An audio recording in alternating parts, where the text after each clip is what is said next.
देवी शक्ति टैरो में सभी व्यूवर्स को राधे राधे। और आज इस वीडियो में थोड़ी जन्म कुंडली के बारे में जानते हैं कि जन्म कुंडली में 12 हाउसेस होते हैं, 12 राशियां होती हैं और 9 ग्रह 9 प्लैनेट्स बैठे होते हैं और उसी के आधार पर कुंडली पढ़ी जाती है, प्रेडिक्शन किए जाते हैं। तो नक्षत्र, राशियां, हाउसेस और प्लैनेट्स, इन सबको मिला के जो कुंडली फॉर्म होती है उससे प्रेडिक्शन किया जाता है। तो आज इस फर्स्ट वीडियो में देखते हैं कि कौन सा हाउस किस चीज़ को रिप्रेजेंट करता है। उस फर्स्ट हाउस मतलब जो किस हाउस के क्या एट्रीब्यूट्स हैं। और ये जन्म कुंडली में ये एंटी क्लॉकवाइज चलते हैं। फर्स्ट हाउस हमेशा यही माना जाता है, उसके बाद में सेकेंड हाउस होता है, third house, fourth house, fifth house, sixth house, seventh house, eighth house, 9th, 10th, 11th and 12th, और ऐसे पूरी कुंडली फॉर्म होती है। तो अब अपन देखते हैं कि फर्स्ट हाउस क्या डिनोट करता है, क्या इंडिकेट करता है। फर्स्ट हाउस को प्रथम भाव बोलते हैं, इसको लग्न भी बोला जाता है, एसेंडेंट बोला जाता है।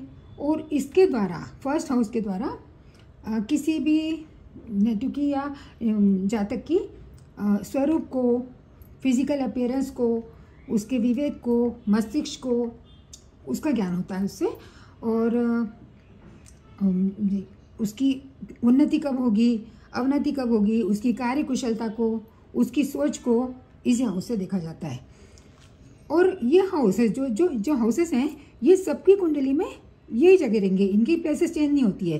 फर्स्ट हाउस हर कुंडली में यहीं पे रहेगा और इसको डिनोट भी नहीं किया जाता है। यहाँ पे जो नंबर लिखे रहते हैं वो राशि को डिनोट करते हैं, हाउस को कोई डिनोट नहीं करता है कोई नंबर।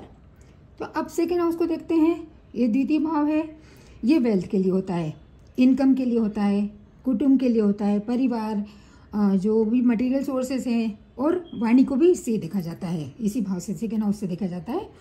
और आपका फाइनेंशियल स्टेटस इससे देखा जाता है। और ख़ास करके खुद के द्वारा कमाया गया धन, मतलब खुद के द्वारा जो अर्निंग है, अर्निंग सोर्सेस, वो इससे देखे जाते हैं। नेक्स्ट है थर्ड हाउस, इसे पराक्रम का भाव भी कहा जाता है। तृतीय हाउस, तो इसके द्वारा आपके छोटे भाई बहनों को देखा जाता है, पराक्रम को, आपके धैर्य को, साहस को आदि के संबंध में विचार किया जाता है इस थर्ड हाउस से। और आपकी कम्युनिकेशन स्किल को भी इससे देखा जाता है।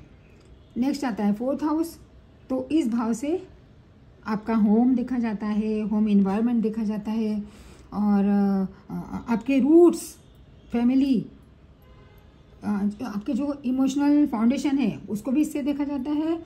मदर का सुख भी इससे देखा जाता है, और आपकी संपत्ति को, हैप्पीनेस को भी इसी भाव से देखा जाता है। और इस भाव जो फोर्थ हाउस है, इसका कारक चंद्रमा है, और इसीलिए इसे विशेषकर माता का माना जाता है। माँ का जो भी सुख है वो इससे देखा जाता है। माँ से रिलेटेड जो भी कुछ अफेक्शन है, प्यार है, या उनकी बीमारियाँ, वो सब इसी भाव से देखी जाती है। नेक्स्ट आता है फिफ्थ हाउस, इसे त्रिकोण या पंचम भाव भी बोला जाता है। और ये भाव खास करके बुद्धि के लिए, विजडम के लिए, आपके एजुकेशन के लिए, आपकी संतान के लिए, आपकी हॉबीज़ और हैप्पीनेस के लिए देखा जाता है। नेक्स्ट है सिक्स्थ हाउस, तो इसे रिपु भाव कहा जाता है। ये रोग, रिपु, ऋण का घर होता है, क्योंकि इसी भाव से आपके रोग, मतलब जो भी डिजीज़ हैं, रिपु यानी दुश्मन है, और डेप्ट, कर्ज, जो ऋण है, उसको देखा जाता है इस सिक्स्थ हाउस से। और आपके डेली रूटीन को इससे देखा जाता है। जो भी कोई कॉन्फ्लिक्ट आपकी लाइफ में चल रहे हैं तो वो इससे देखा जाता है। इससे ये भी देखा जाता है कि आपका सेवा भाव किसी दूसरे के प्रति कितना है, और आपकी डेली रिस्पॉन्सिबिलिटीज़ को भी इससे देखा जाता है। नेक्स्ट है सेवेंथ हाउस, तो सेवेंथ हाउस तो बहुत ज़्यादा इम्पॉर्टेंट है आपके रिलेशनशिप के लिए, आपके पार्टनरशिप के लिए, मैरिज के लिए, कोई कॉन्ट्रैक्ट साइन करना हो उसके लिए ये सेवेंथ हाउस बहुत ज़्यादा इम्पॉर्टेंट है। और आपके जो ओपन एनिमीज़ हैं और बिजनेस, उसके लिए सेवेंथ हाउस बहुत ज़्यादा इम्पॉर्टेंट है। उस संबंधित जो भी जानकारी होंगी वो अपन को सेवेंथ हाउस से मिलती हैं। नेक्स्ट आता है एट्थ हाउस, तो इस भाव से किसी भी जातक की आयु और या फिर मृत्यु का कारण, जितनी भी परेशानियां हैं, मानसिक चिंताएं हैं और कोई संकट है, उस सब का विचार इससे किया जाता है। 9th हाउस तो भाग्य का घर माना जाता है, इसे धर्म का भी और या भाग्य का हाउस भी बोला जाता है। और इस भाव से आपका हायर एजुकेशन देखा जाता है और लॉन्ग डिस्टेंस ट्रैवलिंग भी देखा जाता है। दान, धर्म, भाग्योदय आपका कब होगा और पिता का सुख, वो भी इस 9th हाउस से देखा जाता है। 10th हाउस है दशम भाव, इससे जातक के अधिकार के बारे में मालूम होता है। ऐश्वर्य, भोग, यश प्राप्ति, आपका नेम, फेम, योग्यता, स्टेटस, अथॉरिटी, मान प्रतिष्ठा, आपकी नौकरी, व्यवसाय, वो सब इस 10th हाउस से देखा जाता है। और पिता के संबंध में भी विचार इसी से किया जाता है। पिता का ये भी घर माना जाता है और 10th हाउस से भी देखा जाता है। और 11th हाउस जो है वो एकादश भाव है, इसे लाभ भाव भी कहा जाता है। और इससे जातक की संपत्ति, ऐश्वर्य, मांगलिक कार्य जो भी हैं, वाहन का सुख है, रत्न है, या फिर दया, मानवता, फ्रेंडशिप, रिलेशनशिप, आपके रिलेटिव्स और सोशल नेटवर्क है, वो सब 11th हाउस से देखा जाता है।